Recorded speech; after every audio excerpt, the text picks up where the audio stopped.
প্ৰিয় দৰ্শক, বিবাহৰ 5টা পৰ্যায় থাকে, কিন্তু বেছিভাগ মানুহেই তৃতীয় পৰ্যায়তে হাৰ মানি লয়। নম্বৰ 1, বিবাহৰ প্ৰথম পৰ্যায়টো হ'ল সপোন। চাৰিওফালে যেন যাদু কৰি প্ৰেম সহজ যেন লাগে, কাৰণ বাস্তৱ এতিয়াও পোহৰলৈ অহা নাই। নম্বৰ 2, দ্বিতীয় পৰ্যায়টো হ'ল চিনাক্তকৰণ। এতিয়া তেওঁৰ দুৰ্বলতা, অভ্যাস আৰু বিপদবোৰ সন্মুখত দেখা পাইছে। এতিয়া কথাটো হ'ল যে তেওঁ যেনেকুৱা তেনেকৈ আপুনি তেওঁক স্বীকাৰ কৰিবনে?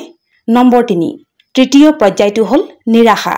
এফালে সন্তান, আনফালে কৰ্তব্য দায়িত্বৰ বোজা। যেতিয়া সৰু সৰু কথাতে কাজিয়া আৰু অভিযোগ বাঢ়িবলৈ আৰম্ভ কৰে, তেতিয়া মনলৈ এটাই প্ৰশ্ন আহে, মই ভুল মানুহৰ লগত বিবাহত বহিলো নেকি? নম্বৰ 4, চতুৰ্থ পৰ্যায়টো হ'ল পূৰ্ণ গঠন।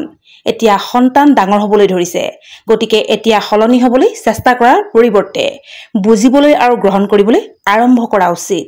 সীমা নিৰ্ধাৰণ কৰি ইচ্ছাকৃতভাৱে প্ৰেমৰ প্ৰয়োগ কৰা উচিত। নম্বৰ 5, পঞ্চম পৰ্যায়টো হ'ল গভীৰ প্ৰেম। জীৱনৰ সকলো খলাবমা পাৰ কৰি দুয়োয়ে পৰস্পৰক ভাল আৰু বেয়া দুই ধৰণে দেখিছে আৰু এতিয়াও লগতে আছে।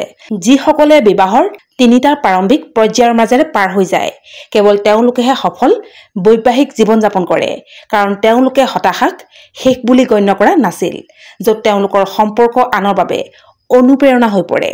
যদি মোৰ কথাখিনিত সমৰ্থন কৰে, তেন্তে কমেণ্টত য়েছ লিখক। ধন্যবাদ।